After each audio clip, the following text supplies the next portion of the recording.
오늘부터 다시 시편 119편으로 돌아왔습니다. 시편 119편 121절에서 128절까지를 같이 읽도록 하겠습니다. 다 같이요. 내가 정의와 공의를 행하여 싸우니 나를 박해하는 자들에게 나를 넘기지 마옵소서. 주의 종을 보정하사 복을 얻게 하시고 교만한 자들이 나를 박해하지 못하게 하소서. 내 눈이 주의 구원과 주의 의로운 말씀을 사모하기에 피곤하니이다. 주의 인자하심대로 주의 종에게 행하사 내게 주의 율례들을 가르치소서.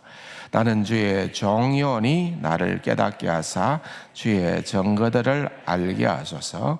그들이 주의 법을 폐하여 싸우니 지금은 여호와께서 일하실 때니이다. 그러므로 내가 주의 계명들을 금 곧 순금보다 더 사랑하니이다. 그러므로 내가 범사의 모든 주의 법도들을 바르게 여기고 모든 거짓행위를 미워하나이다. 아멘. 5월이 되어졌고 또 이제 가정의 달이기는 합니다만은 그동안 지난 한 2개월이나 되나요? 3개월이나 되나요? 한 2, 3개월 동안에 요한복음 20장의 말씀을 통하여서 부활이라는 주제를, 우리 주님의 부활이라는 주제를 함께 다루었습니다. 요한복음 20장 한 장만 다루기는 했습니다만은 참 신약성경에 우리가 살펴보아야 될 그런 수많은 말씀들이, 나누고 싶은 수많은 말씀들이 있는 거죠. 그러나 다시 또 시편 119편으로 이제 돌아와서 이제 오늘부터 이제 마무리를 짓도록 그렇게 진행을 하겠습니다. 시편 119편은 총 몇 절이라고요?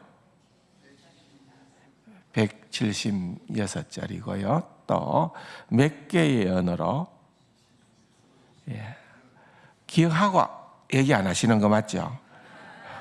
22연이고 그는 히브리 알파벳이 22개로 구성이 되었기 때문에 각 알파벳의 첫 번째, 두 번째 이런 식으로 알파벳을 쫓아서 한 년은 몇 절씩요? 8절씩으로 구성이 된 알파벳이라고 그렇게 말씀을 드렸습니다. 그리고 오늘부터 이제 살펴볼 말씀의 차례가 16번째 연 121절에서부터 128절까지의 이 말씀을 우리가 이제 같이 나누려고 생각을 합니다. 감사하게도 이 시편 119편을 다 암송하신 성도님이 계세요. 그래서 그냥 조금 전에 제가 예배를 시작하면서 서두에 읽었던 시편 몇 편이죠? 1편이잖아요. 시편 1편을 암송하는 거는 좀 가능하겠죠. 몇 절이 안 되니까. 그러나 이 시편 119편을 암송하는 거는 쉽지는 않은데 아마 누가 암송했는가 짐작은 하실 겁니다. 그런데 또 이 가운데는 제가 모르게 저도 암송했는데 이런 분도 계실 겁니다. 그러면은 저한테 말씀을 해 주십시오. 다음 주일 날 오후 예배 때는 한번 암송을 시켜보도록 하겠습니다.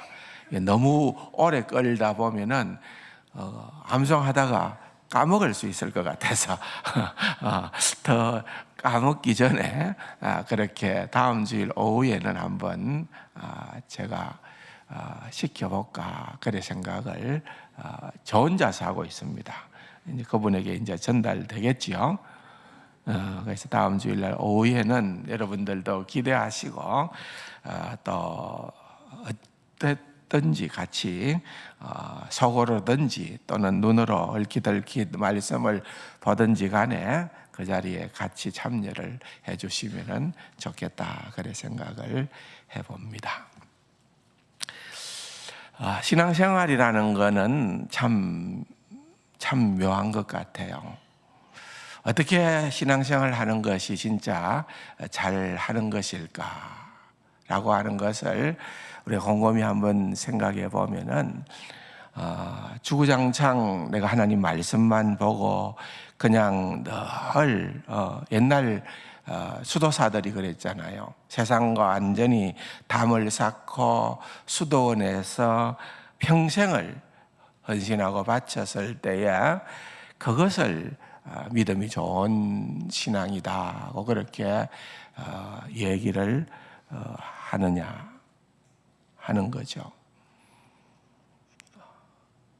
결국은 문제는 어디 있는가 하면은 특별한 소명을 좇아서 그렇게 하는 것도 우리는 필요한 일이라고 인정을 해야 되고 또 그렇게 생각을 해야 되지만은 그게 일반적이거나 보편적인 것은 아니겠죠.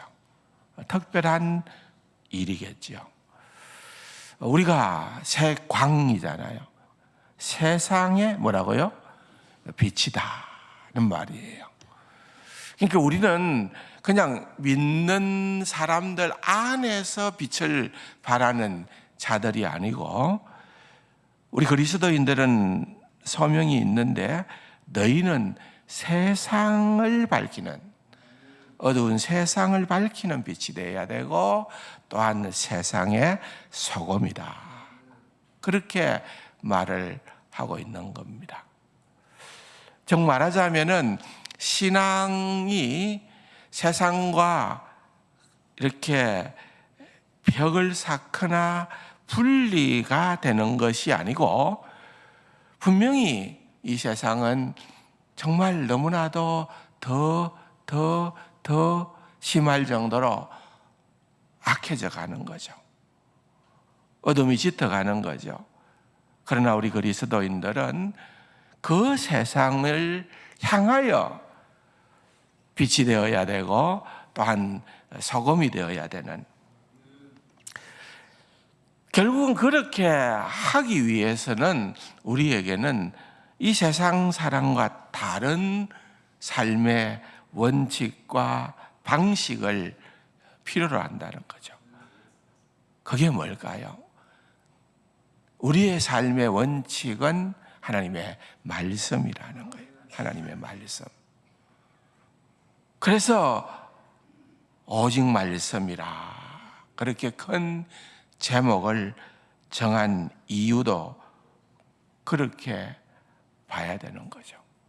세상 사람은 그 말씀을 별 볼 일 없이 여기고 시원찮게 여기고 거기에다가 뭐 그런 많은 비중을 두지 않는다 하더라도 우리는 아니라는 거죠.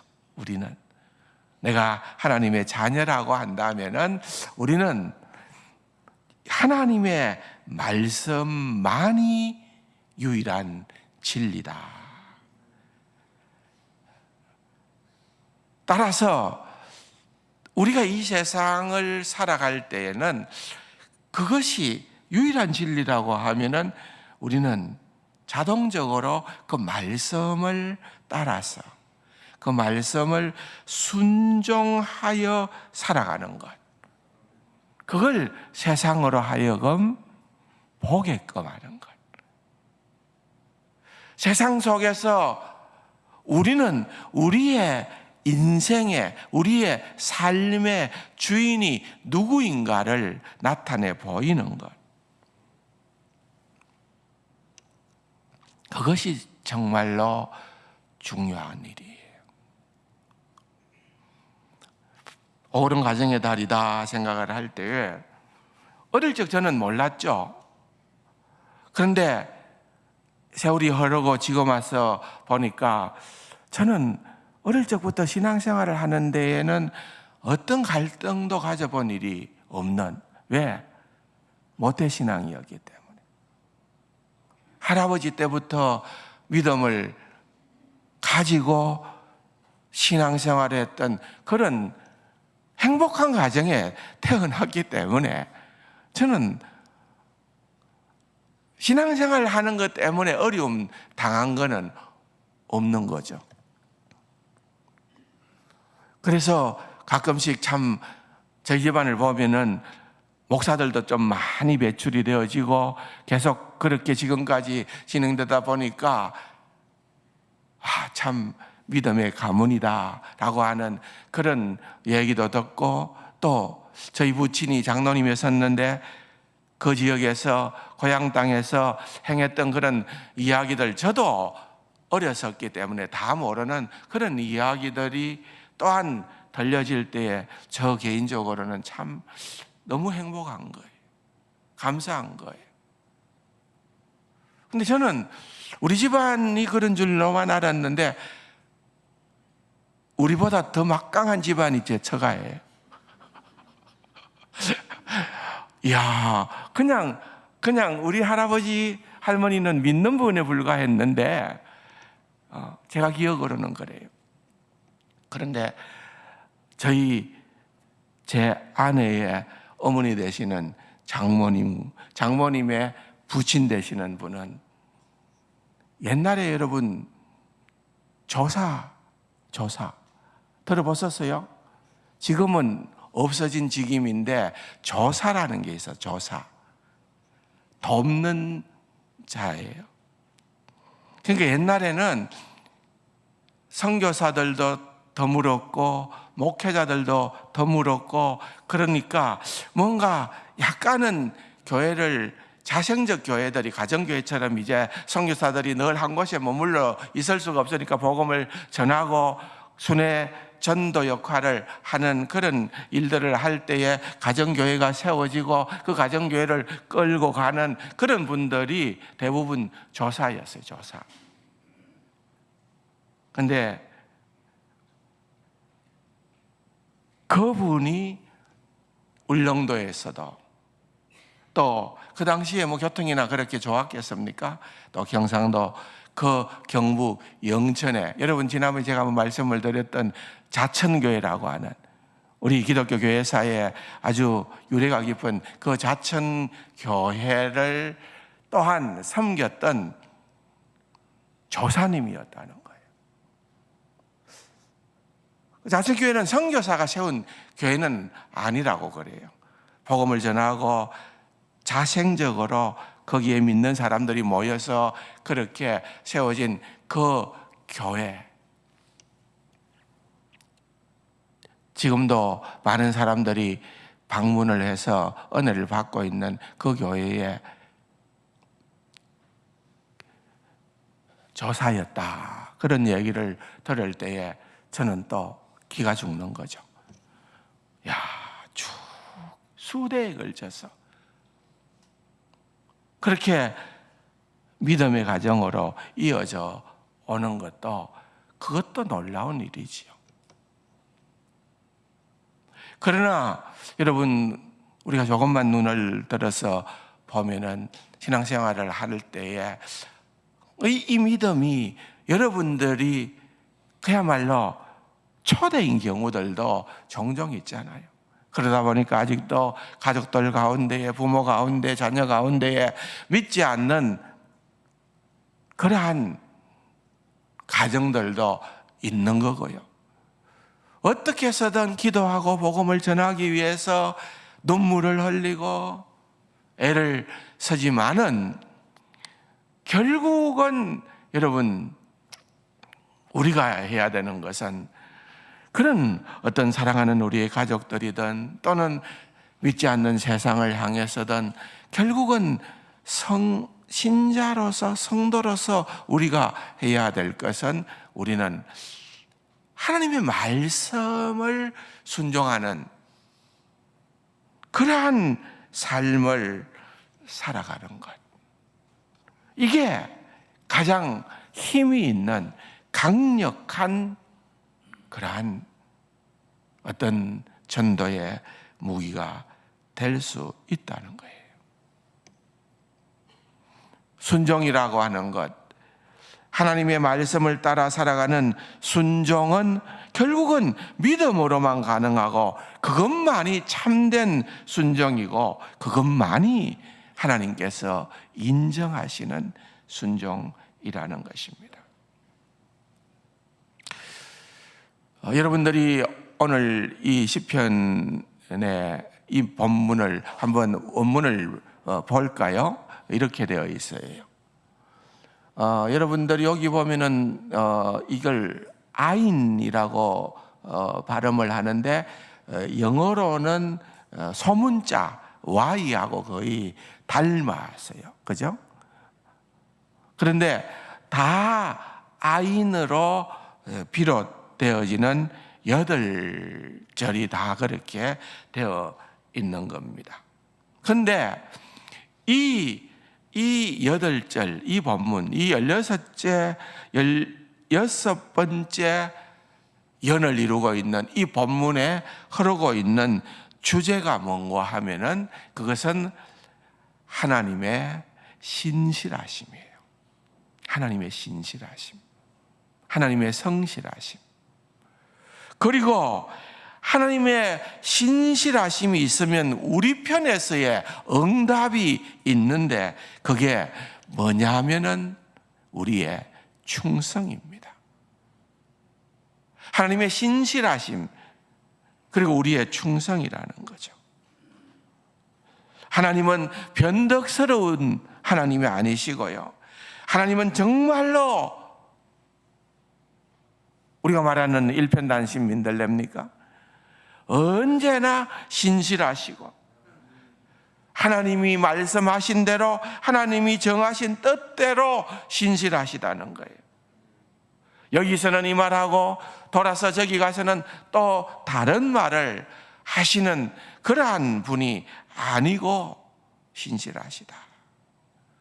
그러기에 그 신실하신 하나님에 대한 우리의 반응은 무엇인고 하면은 충성이라는 거예요.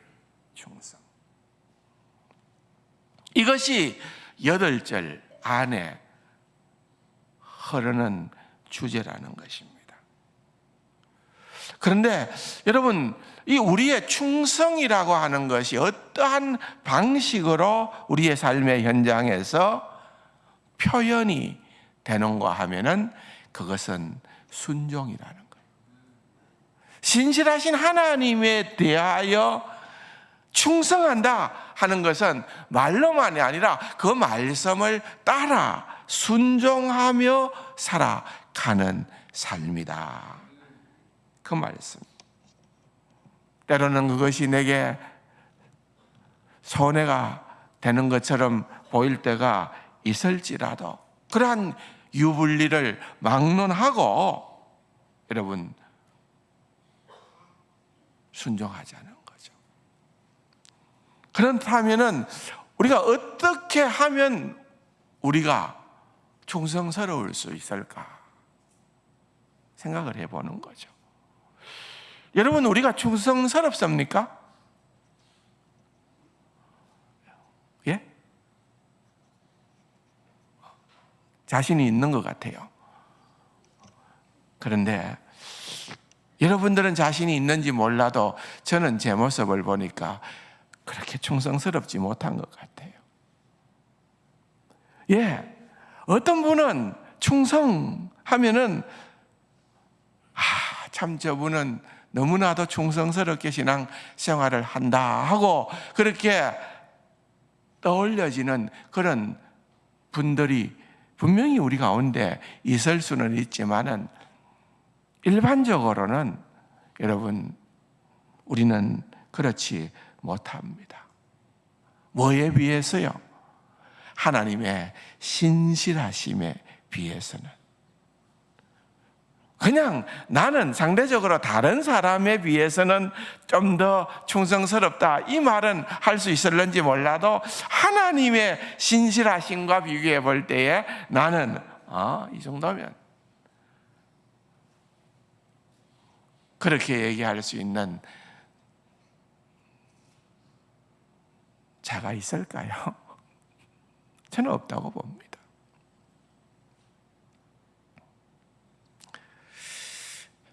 그렇다고 하면은 우리가 하나님의 신실하심에 대한 우리의 반응은 충성이고 그것을 순종으로 담아야 되는데 어떻게 하면은 그와 같은 일들이 가능할까요? 열쇠가 하나 있어요. 오늘 본문을 통해서. 그게 뭔가 하면은 122절에 나타나는 표현인데 주의 종을 뭐라고요? 보증하사. 이 말씀이에요. 굉장히 중요한 말이에요. 되게 중요한 말인데 이 말씀은 제가 좀 이어서 나누겠습니다. 122절은 우리가 시편 119편이 총 176절이고 여러분 오직 말씀이라고 그랬잖아요. 그러니까 176절을 가만히 들여다보면은 직접적이든 간접적이든 거기에는 다 어떤 형식이든 다른 표현이든 관계없이 다 각 절마다 반드시 들어있는 말은 말씀이라는 단어가 들어있어요. 그것이 율례로든 법도로든 어떤 식으로 표현되어졌든지 또는 직접적이지 않으면 간접적으로 표현이 되어 있든지 간에 다 들어있어요. 안 들어있는 절은 없어요. 그런데 유일하게 딱 한 절은 말씀이 들어있지 않는 거예요. 그게 몇 절이냐?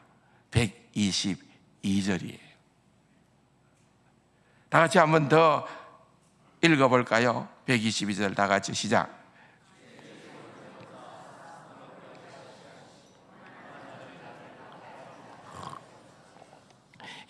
주의 종을 보증하사 복을 얻게 하시고 교만한 자들이 나를 박해하지 못하게 하소서. 이게 말씀이 빠져 있어요. 그 말씀이 빠진 자리에 뭐가 들어있는가 하면은 보증이 들어있어요. 그럼 보증이 말씀이냐? 그건 아니에요. 그렇다고 하면은 말씀이 유일하게 빠져 있고 거기에 들어있는 것이 보증이라면은 이건 되게 중요하다 그 말이죠. 이해가 되시죠? 굉장히 중요한 말씀입니다. 열쇠가 된다 이 말이에요. 하나님께서 내가 충성스럽게 살아갈 수 있는 열쇠, 하나님께 내가 이렇게 충성스럽게 살아갈 수 있는 열쇠가 왜 이거지? 여러분 한번 머릿속에 생각을 한번 해보세요. 좀 이따 제가 말씀을 드리겠습니다. 먼저 121절하고 122절은 박해로부터 나를 건져달라고 시인은 기도하고 있습니다. 고난과 박해 가운데에서 나를 건져달라라는 것은 시편에 굉장히 흔한 기도예요. 이건 많이 등장하는 그런 기도입니다. 121절에 보면은 내가 정의와 공의를 행하여 사오니 나를 박해하는 자들에게서 다들에게 나를 넘기지 마옵소서. 나를 박해하는 자들이 있는데 그들에게 내 운명을 넘기지 말라는 거예요. 122절에 주의 종을 보증하사 복을 얻게 하시고 교만한 자들이 나를 박해하지 못하게 해 주십시오. 나를 그들의 손에 넘기지 마시고요, 그들이 나를 박해할 수 없게 해달라. 그게 121절, 122절에 등장하는 말씀입니다. 그런데 121절에 보면은 마치 자기가 이렇게 하나님께 박해로부터 나를 건져달라고 얘기하는 근거가 되는 것처럼 보이는 말이 뭔고 하면은 내가 정의와 공의로 행하여 사오니, 하나님, 내가 정의와 공의로 행했기 때문에 나로 하여금 박해로부터 나를 건져 주세요. 그렇게 우리가 보기가 쉬워요. 그런데 여러분, 그건 아니에요. 그건 아니라는 거예요. 하나님, 내가 이렇게 살았으니까 자기의 의를 자랑하거나 하나님 앞에서 내가 이렇게 살았으니까 하나님 나에게 이렇게 보상해 주세요, 이런 의미가 아니에요. 자기가 얼마나 충성스러웠는지 자기가 그래서 하나님, 내가 한 이 충성에 대한 보상을 주십시오라고 말하는 것도 아닙니다. 나는 악인들로부터 보호받을 자격이 있습니다. 왜냐하면 나는 정의와 공의를 행했기 때문에요. 이것도 아니라는 거예요. 그런 말이 아니에요. 우리는 그런 방식으로 기도하는 것을 성경으로부터 배우질 못합니다. 어느 누구라도요, 심지어는 욥이라도 다니엘이라도 요셉이라 하더라도 그렇게 기도할 수 있는 자는 없다고 말이에요. 자기의 의에 근거해서 기도할 수는 없습니다. 그건 기도가 아니에요. 이건 그럼 뭐냐? 그것은 시인의 선한 양심의 고백이에요. 시인의 선한 양심의 고백이라는 거예요. 자기가 그렇게 살아가고 있다는 거죠. 예를 들면은 요한 1서에 보면은 빛 가운데에 살아간다고 그렇게 말을 해요.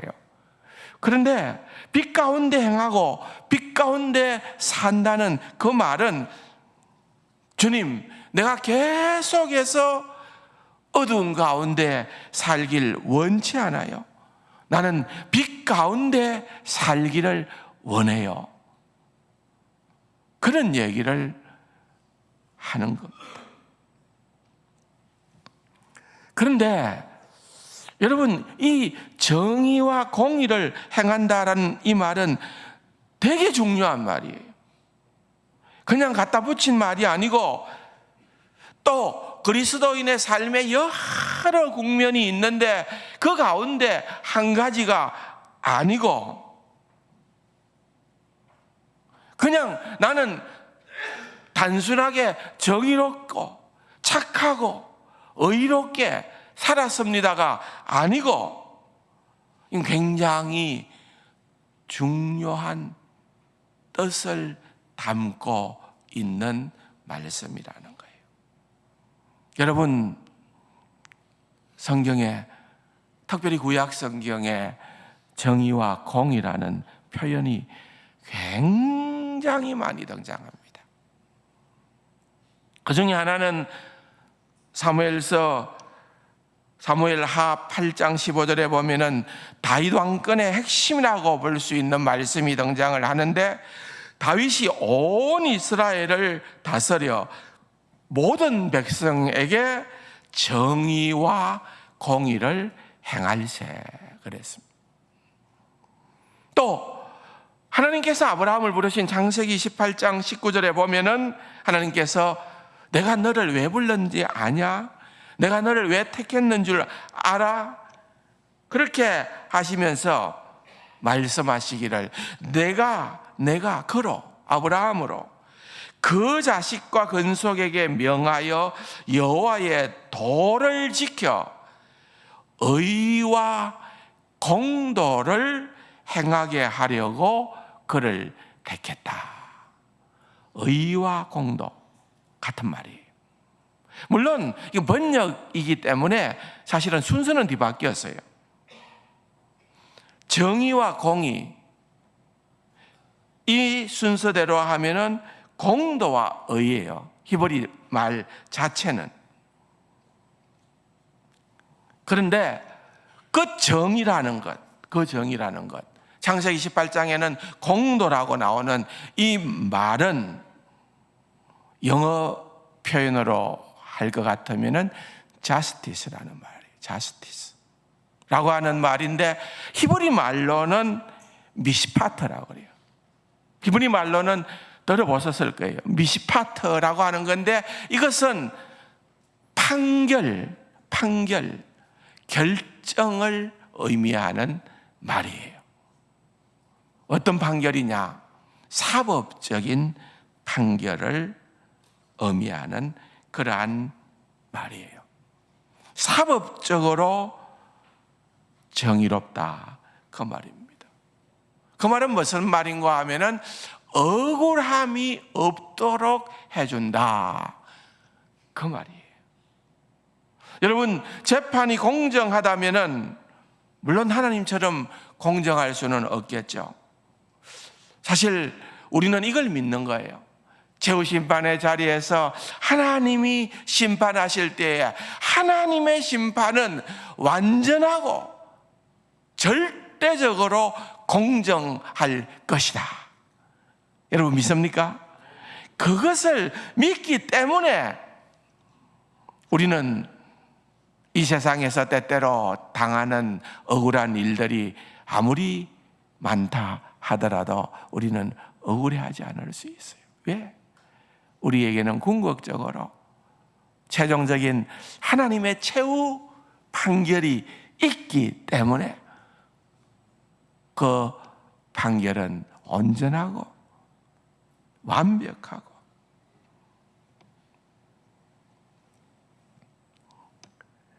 그러므로 하나님께서 이스라엘을 나라로 세울 때에 굉장히 중요하게 생각했던 그것이 바로 이 정의로움이에요. justice라는 거예요. 그래서 하나님의 율법에는 여러분 이 정의라는 단어가 무수히 등장합니다. 구약 성경을 보면은 정의의 개념은 다른 어떤 책에서보다도 하나님의 말씀인 성경을 통하여 배울 수 있는 것이 최고로 정확하다는 것입니다. 좋은 사회는 어떤 사회인가? 억울한 사람이 별로 없는 그러한 사회가 되어가는 것. 그게 정의로운 사회. 지금처럼 너무 속상하고 너무 억울한, 너무 우리가 생각하는 그러한 상식적인 판결이 일어나지 않는 이 세상을 우리가 바라보면서 여러분, 우리가 가져야 될 진정한 소망은 오직 주께 있다는 거예요. 다른 방도가 없다는 거예요. 또 공의를 행한다라고 했지만은 이 공의, 영어로 말하면 righteousness라는 말이에요. 의라는 거예요. 의. 그 말은 히브리 말로는 체덱 또는 체데카라고 하는 말인데 이것은 올바르다는 거예요. 올바르다. 뭐가 올바르냐? 관계가 올바르다 그 말이에요. 어떤 관계냐? 하나님과의 관계가 올바른 그것을 공의롭다, 의롭다, 그렇게 성경은 말하고 있는 거예요. 그것이 언약에 들어있는 거예요. 우리는 언약 백성이잖아요. 이 언약이라는 것이 얼마나 중요하고 얼마나 우리에게 소망이 되는 말씀입니까? 버리트, 언약이라는 말씀. 그 언약으로 인하여 우리는 하나님의 백성이 되고 그 언약으로 말미암아 정말 우리는 구원받은 자로 살아갈 수 있다는 거예요.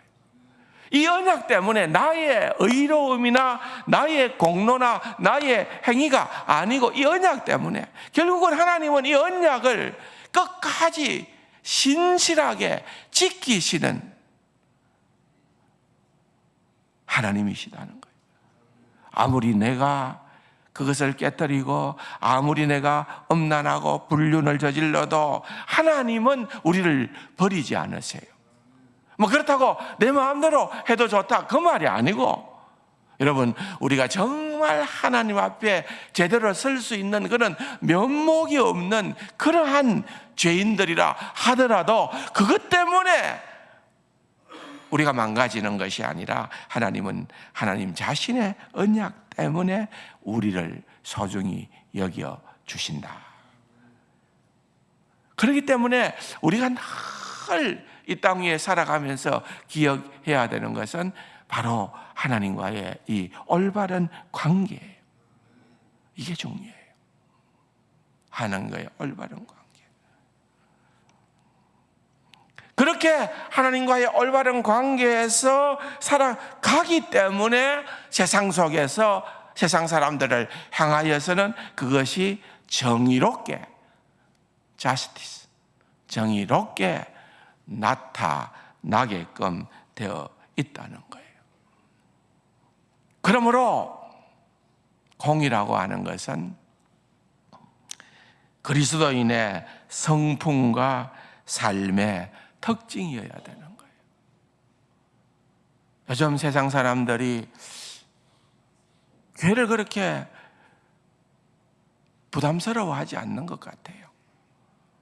뭐 별거 없네 이런 것 같아요. 뭐 예수 믿는 사람들 봐도 별거 없네 이러는 것 같아요. 물론 거기에는 여러 가지 복합적인 요인도 있고 지나친 면도 있기는 있지만은 사실은 우리 스스로가 자초한 부분들도 많은 거예요. 우리가 이런 하나님과의 올바른 관계에서 세상을 향하여 공의로움을 나타내 증거해야 하지 못했기 때문에 그렇다는 거예요. 세상 사람들이 볼 때에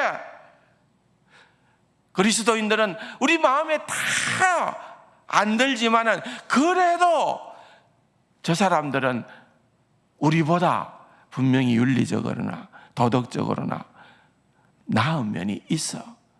이렇게 인정해줘야 그게 그리스도인인데 아무도 그런 인정을 하지 않으려고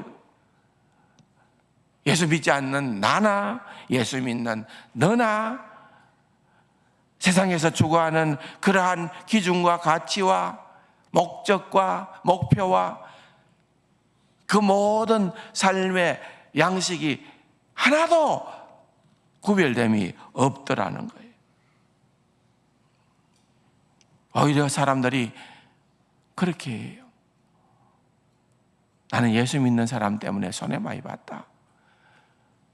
예수 믿는다고 해서 그냥 덜컹 믿었는데 예수 믿는 아무개 곁에만 가면은 그 사람은 얼마나 약았는지, 그 사람은 얼마나 머리가 좋은지, 그 사람은 곁에만 가면은 우리는 박살이나 손해본다 이거예요. 엮이는 순간에 예수 믿는 아무개와 엮이는 그 순간에 나는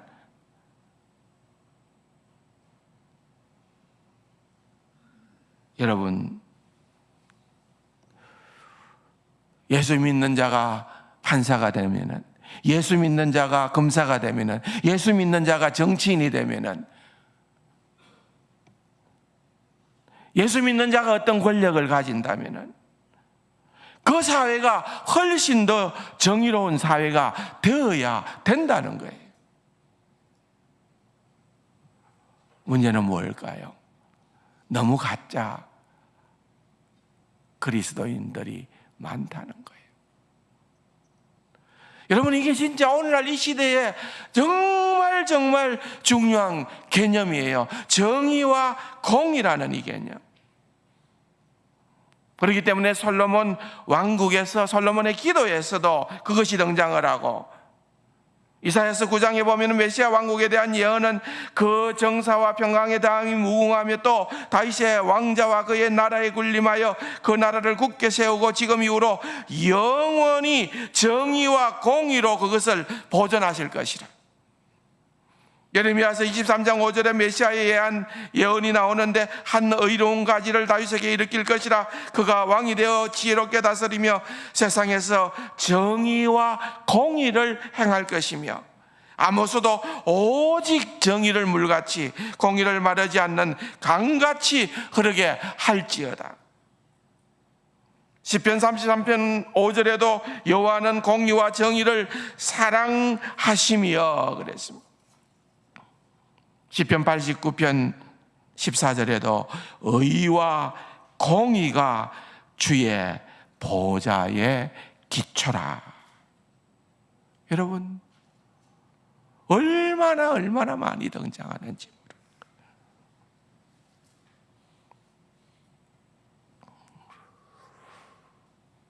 이 말은 내 의를 자랑하는 것이 아니라 하나님, 나는 하나님과의 언약 백성으로서의 내 삶의 위치를 압니다. 그렇기 때문에 하나님이 원하시는, 하나님이 기뻐하시는 그러한 정의와 공의를 내가 행하고 있다는 것. 주님을 닮아가기 위하여, 주님을 나타내 보이기 위하여, 주님을 증거하기 위하여 내가 이와 같은 일들을 하고 있다는 것. 주님 아시죠? 주님, 나를 구원하여 주옵소서. 주님, 나를 건져 주옵소서. 하나님, 저는 언약 백성입니다. 그러니 하나님의 언약 백성을 받게 하는 자들의 손에 넘기시면 안 되잖아요. 그 얘기를 하고 있다는 것입니다. 사랑하는 성도 여러분, 우리가 하나님의 언약 백성이라는 것이 얼마나 놀라운 것인가. 예? 그 언약 백성임을 다음 주일날 말씀을 드리겠지만은 주께서 보증하시기 때문에, 주께서 보증하시기 때문에 나의 소망은 오직 주께 있나이다. 그 고백을 우리 모두는 주님 앞에 드리게 될 줄로 믿습니다. 이 말씀을 여러분 더욱더 깊이 묵상하고, 오늘 불과 한 절밖에는 못했어요. 한 절밖에는 못했지만은 이 말씀을 붙들고 얼마나 많은 절을 보는 것이 중요한 것이 아니라 그 말씀 속에 담겨 있는 그 의미를 얼마나 우리가 내 삶으로 살아내도록, 그것이 중요하다는 것을 기억하면서 살아가는 귀하고 복된 우리 세간 가족들이 되기를 주님의 이름으로 축원합니다. 다 같이 일어나서서 우리